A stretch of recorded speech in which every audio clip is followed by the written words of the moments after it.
पर मोहम्मद वाले मोहम्मद बांतर सलावत।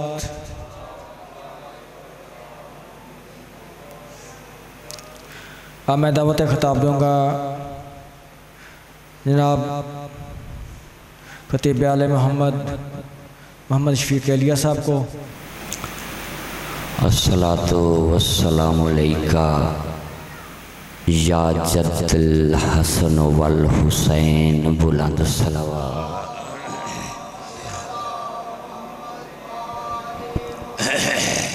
कहकशां जिनकी राह गुज़र है, सितारे जिनके नक्शे कदम हैं,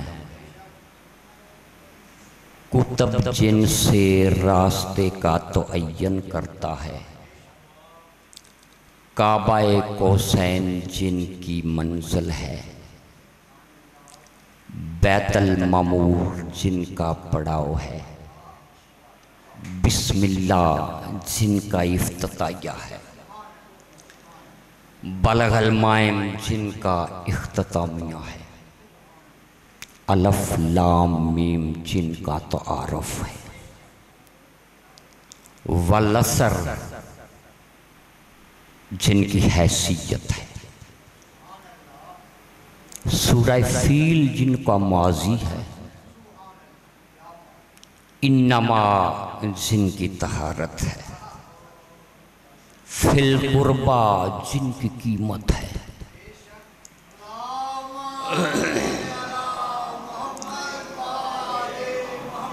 फिल कुर्बा जिनकी कीमत है, सूरह दहर जिनकी सखावत है, मन यशरी जिनका इस्तेहकाक है, वल फजर जिनकी रंगत है, ताहा जिनका उड़ना बिछोना है, मुसम्मल जिनका हिजाब है, सूरह कदर में जिनकी कदरें हैं, जो हालत नमाज में किबलों का तयन करने पर कादर है, रकू में फरू की दीगर ज़रूरतें पूरी करने पर मुहीत है, जिनकी वज़ादारी का नाम ही शरीयत ठहरा, उस खानवादाए बतकियतुल्लाह पर बुलंद सलावत।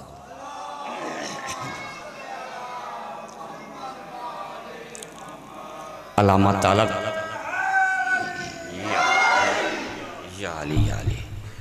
अल्लामा तालब जौहरी साहब के बुलंदी दर्जात के लिए भी खुले चेहरे से सलावत।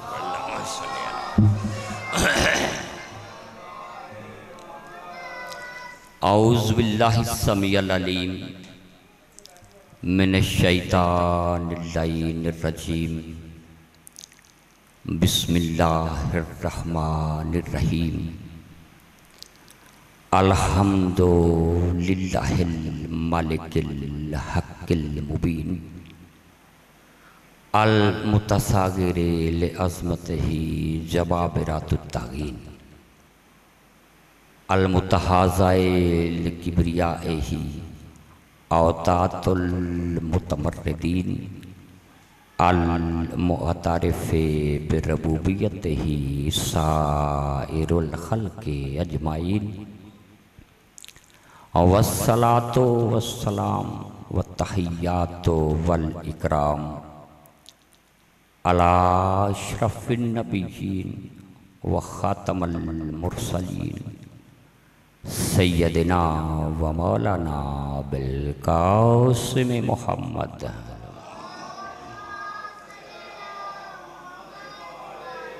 व अहले बैतिही तय्यबीन अत्ताहिरीन अल मासूमीन अल मज़लूमीन, अम्मा बादो फ़क़द क़ालल्लाहु सुब्हानहु व तआला फ़ी मुहकमे किताबिहिल मुबीन, बिस्मिल्लाहिर रहमानिर रहीम, इन्ना फ़ी ख़ल्क़िस समावाति वल अर्ज़ व इख्तिलाफ़िल लैलि वन नहार वल फुल्किल्लति तजरी फ़िल बहरि बिमा यनफ़उन नास फमा अनज़लल्लाहु मिनस समाए मिन माइन फ़अहया बिहल अर्ज़ बअद मौतिहा व बस्सा फ़ीहा मिन कुल्लि दाब्बतिन व तस्रीफ़िर रियाह व सहाबिल मुसख्खरि बैनस समाए वल अर्ज़ लआयातिन लिक़ौमिन याक़िलून। बुलंद सलावत।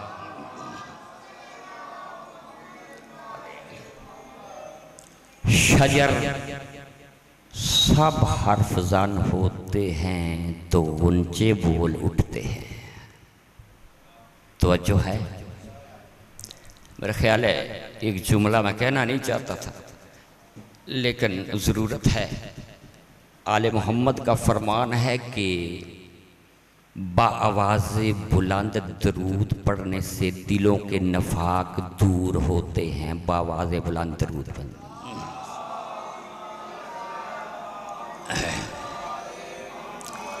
पहला जुमला मैंने अर्ज किया है आपकी खिदमत में, तवज्जो है ना थोड़ी थोड़ी।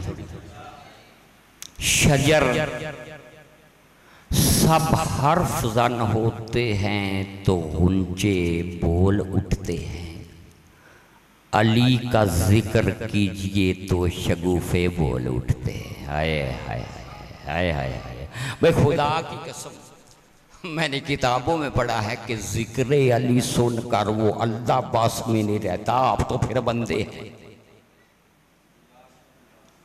शजर डॉक्टर साहब सब हर्फ जन होते हैं तो ऊंचे बोल उठते हैं। अली का जिक्र कीजिए तो शगुफे बोल उठते हैं। फिर होता क्या है, ज़मीन लब खोलती है तो संगरेज़े संगरेज़े बोल उठते हैं। फिर क्या होता है, अली आवाज़ देते हैं तो मुर्दे बोल उठते हैं। इश्क़े अली में यारो तकिया तो गैर मुमकिन है, जुबाने चुप भी रह जाए तो चेहरे बोल उठते हैं।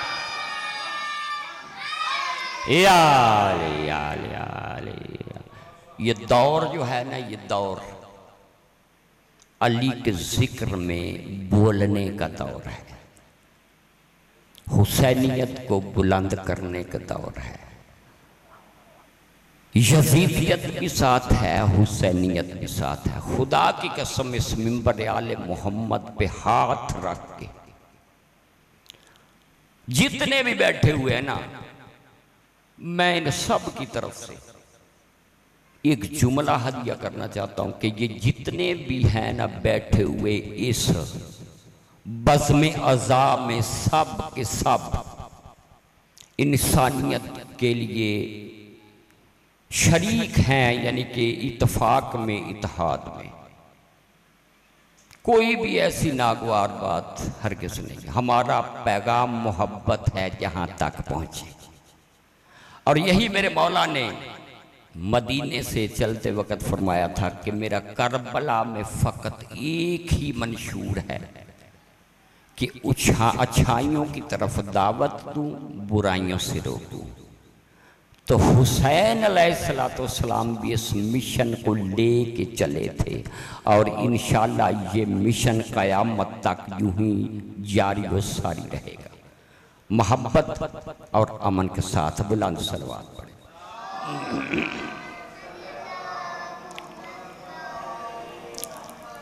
तो सरनामा कलाम में मैंने आप हजरात की खिदमत में सूरह बकर कुरान मजीद का तवील तरीन सूरा है और उसकी आयत नंबर 164 की तिलावत का शरफ हासिल किया है।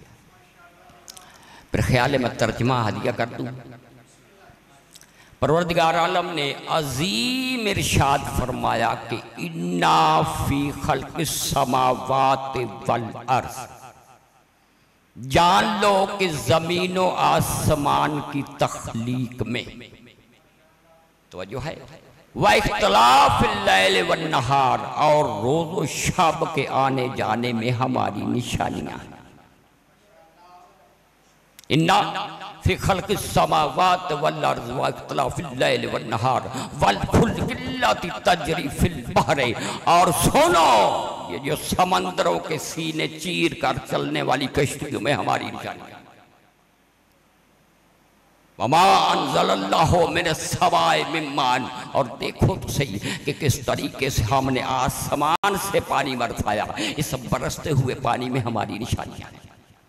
तो जो है फाहिया बिहिल अर्ज़ा बाद मौतिहा, ये जमीन मुर्दा थी, हमने इस पर पानी बरसाया तो मुर्दा जमीन जिंदा हो गई। यानी मौत के बाद जिंदगी में हमारी निशानी। व तसरीफ रहा है, जब ये मुर्दा जमीन जिंदा हो गई तो हमने इस जमीन पर तरह तरह के जानदार फैला दिए। वो फैले हुए जानदार हमारी निशानियां हैं। व तसरीफ और हवा के हिलने जुलने में, हवा के हेर फेर में, हवा के चलने में हमारी निशानियां हैं। तो जो है वह तसरीफ रहा है वल फुल्कि अल्लती तजरी फिल बहरि बिमा यनसफु अन्नासा वमा अंज़लल्लाहु मिनस समाए मिन माइन व बस्सा फीहा मिन कुल्लि दाब्बतिन व तसरीफ रहा है व सहाबल मुसख्खर बैन समाए वल अर्ज़। और देखो तो सही कि किस तरीके से हमने जमीन और आसमान के दरमियान बादल को मुसख्खर कर दिया। अब वो चलेगा तो इज़्ने इलाही से बरसेगा, तो इज़्ने इलाही से अब उस बादल के बरसने में हमारी निशानियां हैं। आयातिन लिकौमिन याकिलून, हमने इनमें निशानियां रखी है साहबाने अकल के लिए, हमको के लिए नहीं। तो जो है बुलंद सलवात पढ़े।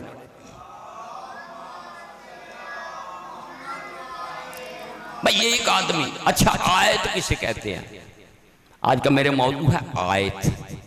आयत का मतलब क्या है भाई? आयत का मानी है निशानी, और निशानी वो जो किसी दूसरे वजूद पर दलील बन जाए उसे कहते हैं आयत। यानी जिसके जरिए दूसरी शय को समझ आ जाए उसे कहते हैं आयत।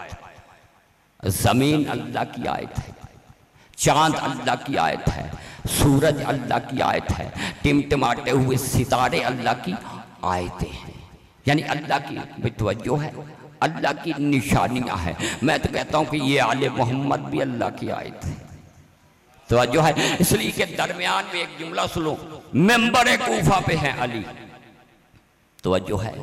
और एक आदमी आगे कहता है या अबू हसन। अबुल हसन मौला अली की कुनीयत है। कुछ लोग अली कहते थे, कुछ अबू अल हसन, कुछ अबू तुराब। मौला के बड़े सारे नाम हैं। और एक नाम मुझे और भी मिल गया बातों बातों में, मौला का नाम मुअज्जन भी, आज़ान भी है। हाँ हाँ हाँ हाँ हाँ हाँ भाई मुअज्जिन क्या कहेगा? अल्लाह लानतुल्लाह कौम ज़ालिमीन। क़यामत के दिन एक मुअज्जिन ऐलान करेगा कि अल्लाह की लानत है जालिमों पर। मौला अली से किसी ने पूछा, अबुल हसन इस आयत की तफसीर क्या है? तो मौला ने फरमाया कि अल्लाह ने कुरान मजीद में बेशुमार मेरे नाम रखे हैं, उन नामों में एक मेरा नाम आज़ान है। क़यामत के दिन वो आज़ान देने वाला मैं अली इब्ने अबी तालिब।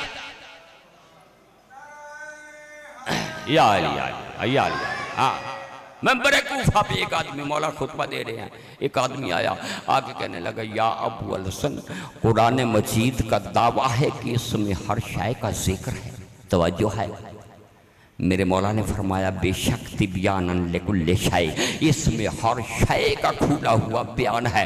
तो देख के कहता मौला जब इस कुरान का दावा है कि इसमें हर शय का जवाब है, तो अब आप बदलाएं कि नबी कितने आए हैं। कुल नबी भी तवज्जो रहे, कुल नबी कितने हैं। रब्बे कायनात की कसम, ये तो बहुत ही अच्छा हुआ कि सवाल अली इब्ने अबी तालिब से हो गया।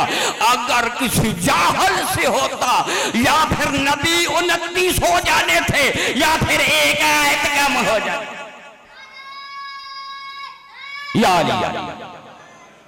भाई जाहिल से तो हो गया है। जब उसने पूछा ना या अली सरकार कुरान मजीद में अगर हर खुश को तर का बयान है तो ये बतलाए नबी कितने हैं, तो मौला ने फरमाया कमो बेश 1,24,000 नबी आया। जब मौला ने फरमाया ना 1,24,000 अंबिया अलैहिस्सलाम इस दुनिया में आया है, तो देख के कहता है मौला कुरान मजीद में तो कुल 29 अंबिया का तज़किरा है, बाकी नाम दिखाएं कुरान में। खुदा की कसम बहुत अच्छा हुआ, अली से सवाल हुआ और जवाब हम तक पहुंच गया। रवायत में लिखा है कि जहां मस्जिद में अली खुतबा दे रहे थे, तवज्जो है अच्छा, जहां खुतबा दे रहे थे मस्जिद के बाहर एक नीम का दरख्त था। मौला ने उस सहाबी से कहा कि जाओ, शायद उस नीम के ऊपर जो फल लगता है ना उसे हम अपनी जुबान में अनगोली कहते हैं, अनगोली। मौला ने फरमाया उस सहाबी से कि जाओ उस दरख्त से एक अनगोली लेके आओ। वो सहाबी बाहर गया, नीम के दरख्त से एक अनगोली ला के मौला अली के हाथ पे रखी। जैसे ही मौला ने उस अनगोली को अपने हाथ में रखा, मुखातब करके फरमाया ऐ सवाल पूछने वाले, इस अनगोली में है तेरे सवाल का जवाब। इस अनगोली में कहता मौला मैंने आपसे अंबिया के नाम पूछे हैं, आप मुझे अनगोली दिखा रहे हैं। मौला फरमाते हैं एक सवाल तूने मुझसे किया है, अब एक सवाल मैं तुझसे करता हूँ कि मेरे हाथ पे अनगोली है, अगर इसे जमीन के हवाले कर दोगे तो इसमें से क्या निकलेगा? देख के कहता मौला इसमें से नीम का दरख्त निकलेगा। मौला फरमाते हैं उसमें पत्ते होंगे? कहता मौला होंगे। मौला फरमाते हैं इसमें टहनियां होगी? कहता मौला होगी। मौला फरमाते हैं इसमें तना होगा? कहता मौला होगा। मौला फरमाते हैं अब तू वो दरख्त मुझे दिखा, अब तू मुझे दिखा। कहता मौला जब तक इस अनगोली को जमीन के हवाले न करो समझ में नहीं आती। चेहरा इमामत पे जलाल आया। मौला फरमाते हैं कि जब तक अनगोली को जमीन के सपुर्द न किया जाए अनगोली समझ में नहीं आती, और जब तक कुरान को वारस कुरान के हवाले न किया जाए समझ में नहीं। यार जब तक हाँ इन्नहु कुरानुन करीम मुबीन फी किताबिन मकनून, अल्लाह ने इस किताब को, कुरान को एक छुपी हुई किताब के अंदर रखा है, किताब मकनून में रखा। तो जो है चलो बात खुल गई है, एक और बात हल्का कर दूं। चलो आज इधर ही सही सलवात पढ़े बुलाए।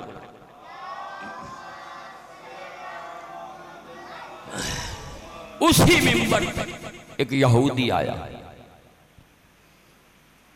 आके कहता है या अली मैं तेरे इल्म के किस्से, तवज्जो है भाई, बोझ तो नहीं, जहमत तो नहीं हो रही, मेरी बात की समझ आ रही है? पीछे हट जाओ, समझ आ रही है?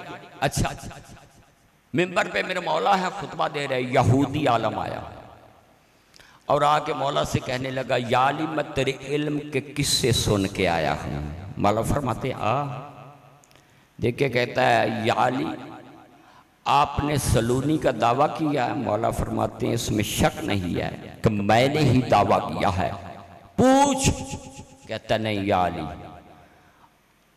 जो भी आया है वो आपसे पूछता रहा है, मैं भी आसमानी किताबों का इल्म रखता हूं, आज आप मुझसे पूछे मैं बतलाता हूं। बेतवज्जो है?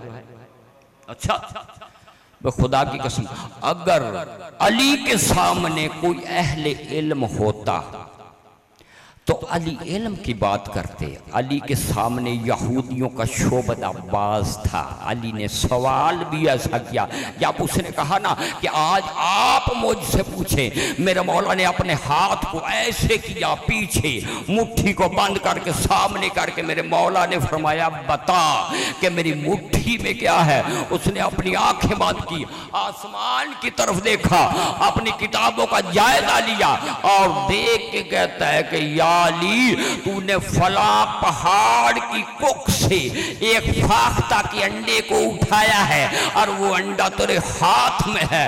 अब मजमा जो है बड़ी तवज्जो के साथ अली के हाथ की तरफ देख रहा था कि देखे बे मुट्ठी में से क्या बरामद होता है। जैसे ही मेरे मौला ने अपना हाथ खोला, हाथ के ऊपर वही फाख्ता का अंडा था। सारा मजमा हैरान हो गया कि ये हुआ क्या। वो यहूदी आलम कहा मार के हंस के कहता है, या अली आप अपने सहाबा से कहे कि वो मुझे अमीर अल मोमिनीन कहे, ऐसे काम भी मैं भी तो कर सकता हूँ। चेहरा इमामत में जलाल आया, मिंबर से नीचे उतरे, सामने आके कहते हैं कि अल्लाह ने आज तक वो जुबान ही खल्क नहीं की जो अली का मुकाबला करे। अब सभी के लिए एक जुमले का इजाफा करता है कि अल्लाह ने वो हाथ ही खल्क नहीं किया जो अली का मुकाबला किया कर सके। तो मेरे मौला ने फरमाया, अगर तू मेरा मुकाबला करना चाहता है तो इसे वहां रख के आ जहां से मैं उठा के। या अली, हाँ अगर तू मेरा मुकाबला करना चाहता है तो चल। वाह, रख क्या। एक अंग्रेज ने शायद एक किताब लिखी है और उस किताब का नाम है दी आंट, चींटी। इंग्लिश में कहते हैं आंट को, आप मुझसे बेहतर जानते हैं, चींटी। शायद 20 साल तक उस रिसर्चर ने चींटी की नस्लों पे तहकीक की है। 20 साल में उसने लिखा है कि कौन सी चींटी किस इलाके में रहती है। चींटियों की नस्लों के बारे में 20 साल उसने रिसर्च की है कि रेगिस्तानी इलाके में कौन सी चींटी रहती है, दरियाई इलाके में कौन सी चींटी रहती है, पानी वाले इलाके में कौन सी चींटी रहती है। तो 20 साल के बाद उसने किताब लिखी। वो किताब मार्केट में आई, लोगों ने देखा, हैरान हो गए, कहने लगे कि इतना बड़ा रिसर्च स्कॉलर है कि 20 साल उसने एक चींटी पे लगा दी है, चींटियों की नस्ल पे लगा दी है। और नजफ के तालिब इल्म ने वही किताब पढ़ी कि इसने जिंदगी के 20 साल चींटियों की नस्लों को जानने के लिए सर्फ कर दिया। मौला अली ने कूफे की रेत पे बैठ के एक चींटी को अपने हाथ में रख के खुतबा दिया था। उस तालिब इल्म ने किताब पढ़ने के बाद शाजी वही खुतबा लिखा, उसे सेंड किया। जैसे ही उसने खुतबा पढ़ा ना तो कहने लगा, रब्बे काबा की कसम है कि ये अजीब मुसलमानों का पेशवा है कि मैंने 20 साल जिंदगी का खर्च करके बस इतना पता किया है कि कौन से इलाके में कौन कौन सी चींटियां हैं। ये आलम सदियों पहले बता गया कि चींटी के अंदर लगे कितनी है। या ऐसा स्कॉलर गुजरा है अली। और बाबा चींटी की भी आवाज है। खुदा की कसम बहुत लंबा खुतबा मेरे मौला ने चींटी पे दिया, हाथ पे रखा, पूरी चींटी पे बहुत बड़ा खुतबा दे दिया मेरे मौला ने कूफा की रेत पे बैठ के। और शादी चींटी की आवाज है। तवज्जो है। आज मैं आयतें नहीं पढ़ रहा, आज मैं सलीस कर रहा हूं। अगर शादी चींटी की आवाज ना होती तो सुलेमान अलैहिस्सलाम अपने तख्त पे न सुनते। बेतवज्जो है। जिन्नात ने जनाब सुलेमान अलैहिस्सलाम का तख्त उठाया हुआ है। पूरी अल्लाह की कायनात पर जनाब सुलेमान की हुकूमत है। हर इंसान की, हर जानवर की, हर चरिंद परिंद की जुबान समझते हैं। तवज्जो है। फिर बुलंद सलवात पढ़े ना।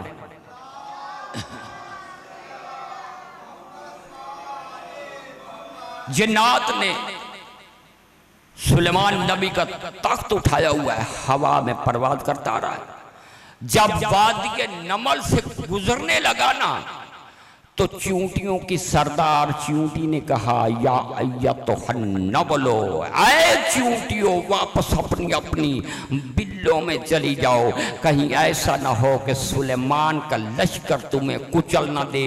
चूंटी ने दूसरी चूंटियों को मतला किया, खबर दी कि वापस चले जाओ। ये बात जनाब सुलेमान ने सुन ली, जिन्नात को हुक्म दिया कि तख्त को उतारो। तो जो है इधर तख्त हुआ, देखो जो हुज्जत होती है ना, उसका इख्तियार फकत इंसानों पे नहीं होता, अल्लाह की पूरी कायनात पर उसका इख्तियार है। जैसे ही शादी बिसाते सुलेमान जमीन पर आया, अल्लाह के नबी नीचे उतरे और चूंटियों में से उसी चूंटी को पकड़ा, हाथ पे रखा और कहा, है तू छोटी सी, जुबान तेरी बड़ी है तू छोटी सी, जुबान तेरी बड़ी है।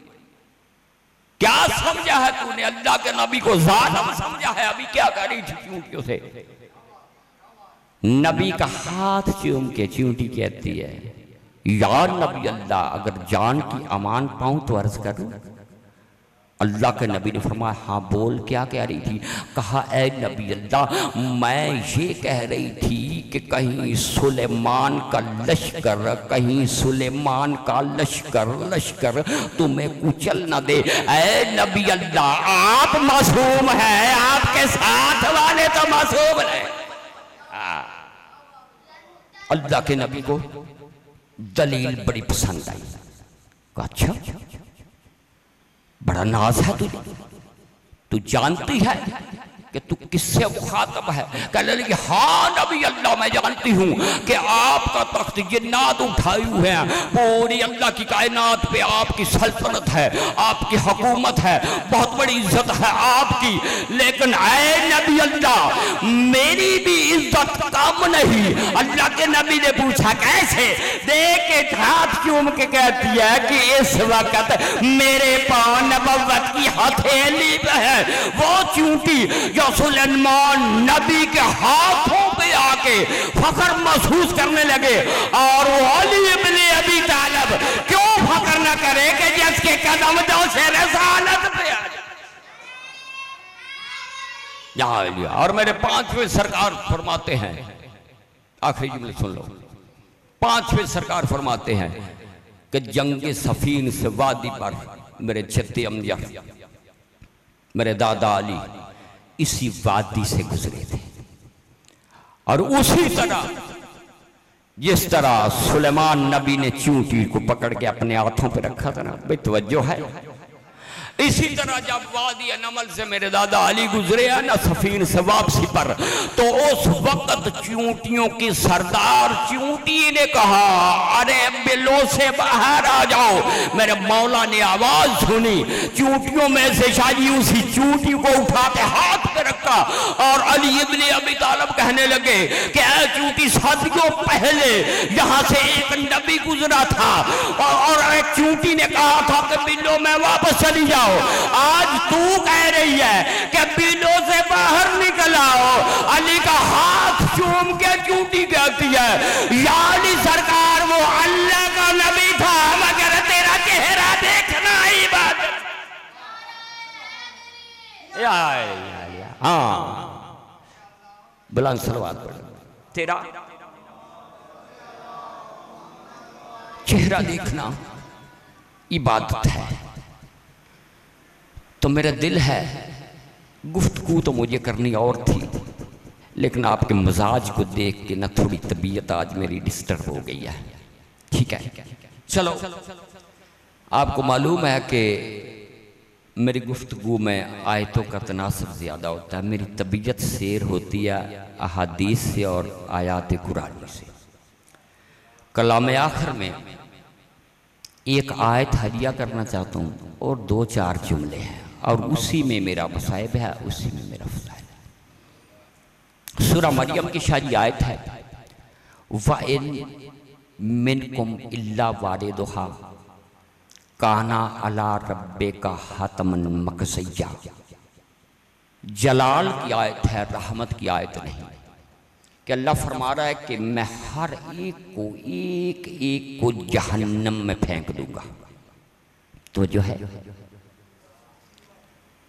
व इन मिनकुम इल्ला वारिदुहा, हर एक को, किसी को नहीं छोड़ूंगा, सबको जहन्नम में डाल दूंगा। काना अला रब्बे का हतमन मकज़ैया, ये तुम्हारे रब का हतमी फैसला है, यानी चेंज नहीं होगा। तो जो है भाई आयत लेके आए जनाब जबरील अमीन रूहुल कुद्स, पैगंबर ने पढ़ी, सहाबा को सुनाई। बस एक ही जुमला मुझे कहना है जिसके लिए आपको सहमत दे रहा हूं। सहाबा ने सुनी और रसूल हिचकियों की सूरत में रोने लगे। जलाल की आयत है, व इन मिनकुम इल्ला वारिदुहा, किसी को नहीं छोड़ूंगा, हर किसी को जहन्नम में फेंक दूंगा। और ये तुम्हारे रब का हतमी फैसला है, बदलेगा नहीं, चेंज नहीं होगा। अच्छा, सहाबा अर्ज करते हैं कि ये आयत पढ़ने के बाद रसूल कहीं चले गए। हमने सोचा शायद घर गए होंगे। शाम हो गई, रात हो गई, सारी रात रसूल को तलाश करते रहे। यहूदियों के मोहल्ले में गए, रिश्तेदारों के यहाँ गए, अपने घर गए, लोगों से पूछा कि कहीं तुमने रसूल अल्लाह को तो नहीं देखा? कहा नहीं। फिर तय ये हुआ कि चलो अब घर चलते हैं, सुबह को रसूल अल्लाह को तलाश करेंगे। बितवज्जो है, मगर कल से ये जो सामने पहाड़ी है ना, इसमें एक गार है, उस गार के दहाने पर मेरी बकरियां जाके बैठ जाती हैं और गारों कतार रोती हैं। और मैं खौफ के मारे वहां तक नहीं गया, मैं गार में गया ही नहीं। मुमकिन है कि रसूल अल्लाह वहां, कहा चलो भी चलते। अब सारे सहाबा किराम उस गार के दहाने पर आए। जैसे ही गार के अंदर दाखिल हुए तो क्या देखा कि रसूल का सर सजदे में है और हिचकियों की सूरत में रो रहे हैं, और नीचे से जो जमीन है वो आंसुओं से तर है, और मुसलसल कह रहे हैं कि परवरदिगार आलम मेरी उम्मत को बख्श दे।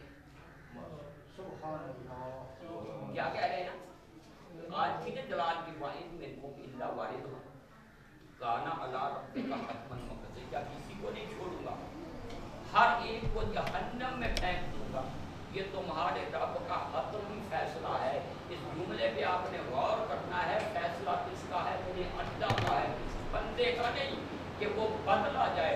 जब अल्लाह वादा कर रहा है ना कि मेरा हतमी फैसला है, मैं बदलूंगा नहीं, तो वो अल्लाह का हतमी फैसला है। और रसूल ज़ारो कतार हो रहे हैं और ये फरमा रहे हैं परवरदिगार आलम मेरी उम्मत को बख्श दे। तो अब किसकी मजाल है कि इस आदम में रसूल अल्लाह को कोई डिस्टर्ब करे?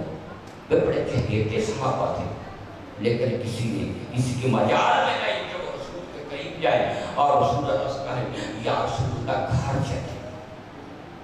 काफी देर इंतजार करते रहे। रसूल मतवातर यही फरमा रहा है कि परवरदिगार आलम मेरी उम्मत को बख्श दे। कहा आप क्या करें? एक बूढ़े सहाबी थे, कहने लगे चलो वापस घर चले। कहा रसूल को कैसे ले जाए? कहा चलो रसूल अल्लाह की बेटी को लेके आए। सैयदा के घर पे आए, दरवाजे पे आए, दस्तक दी, अली आए। कहा जा सरकार, माजरा कुछ ऐसा है कि रसूल फलां जगह पे हैं और हमने तो हिम्मत नहीं किया कि रसूल को डिस्टर्ब करें। आप ऐसा करें कि शहजादी फातिमा को लेके आए।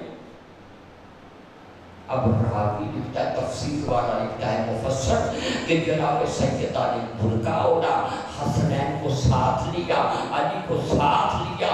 वो बहले में भी बात हो गए थे, गार में भी बात। तो मुफस्सर कहता है जैसे ही रसूल के लब हल रहे थे ना, शहजादी फातिमा ने अपना दायां हाथ बाबा के शाने पे रख के कहा, बाबा घर वापस चलो, मैं वादा करती हूँ आपकी उम्मत को बख्शवा लूंगी। तो जो अल्लाह के हतमी फैसले को बदला दे उसका नाम फातिमा। और ये आज उसी फातिमा की बेटी के बेटे का मातम। एक ही जुमला कहना है कि जब सानिए ज़हरा रिहाई के बाद सामान है ना वापस सारा हटा दिया, पजेबे उठा दिए, ज़ेवरात उठा दिए, हुसैन का फटा हुआ कुर्ता लिया, जनाब सज्जाद ने पूछा, फुप्पी अम्मा चादरें हटा दी, पजेबे छोड़ दी, ज़ेवरात छोड़ दिए, फुप्पी अम्मा फकत एक कुर्ता लिया है। कहा हाँ सज्जाद बेटा, अम्मा ने मुझे वसीयत की थी कि जब वापस आओ हुसैन का फटा कुर्ता लेके आना और मेरी कब्र में रख देना।